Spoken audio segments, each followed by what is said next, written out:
Ito na baby ah. Ganun ito na ito. Ito din. Ito kuya. Ayan o si kuya.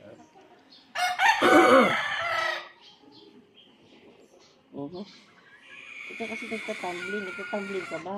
Opo, sobra. Nagpapatid yan sa kama eh. Ayan o. Teka ha. Aalisin ko lahat.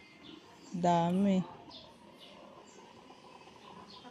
Nagpapagulong-gulong sa kama eh. Tatakbo pa. Nahagod ko pa lang. Nagtutunugan na. Hindi ko pa na ano. Pinalalambot ko pa lang. Ito yung nagtatumbling masyado ah. Ito yung naglalagnas ko. Kaya nga po, sobra eh. Sobra yung lagnat. Layo ko pa para pagkahan niyo ako kung saan ang kapitbahay niyo. Buti na lang po eh. Nandiyan kami sa bahay. Apa? Napapaikas siya. Dami.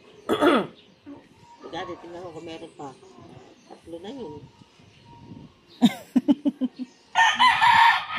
Parang ano eh. Sa circus. Nagtatrabaho. Ito magtatamlik. Pero maganda katawan niya. Yan, wala na. Yun. Maganda katawan niya eh. Diyos ko Parang po, dami. Katakaw. Ano? Kalakas kumain. Ito pa po maliit. Ay, ikaw naman. Next. Malilikot lang oh. Mabait naman. Opo, opo. Ito.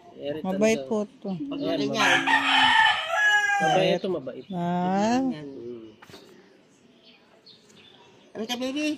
ito po. Pwede. Eri, ang pinakamabait sa lahat. Bata na yan. Yan ang Ako mainit niya palad. yan ang Mainit pinakamabuting yung bata. palad nito. Yan ang pinakamabuting bata sa balat ng bata. Pinakamakulit. Diyos ko kung bata na yun. Sa 2 taon pa lang may ugali na. Kaya tigsid na. Oh, dali lang. Dali lang. Isa ka rin. Mas malikot ka pa sa kuya mo. Opo. Mas malikot ka pa sa kuya mo. Nakikigaya din. Dali lang Palalambutin ko lang, no? Dali lang. Para mabilis. Grabe. Anda. Titignan ko sa kabila. Yes, sa kabila pa lang yun, baby, Diyos ko po. Ayun. Wala na. Diyos ko, dami. Lumalagotok. Yan, kasi taming yan lang pasimuno ito.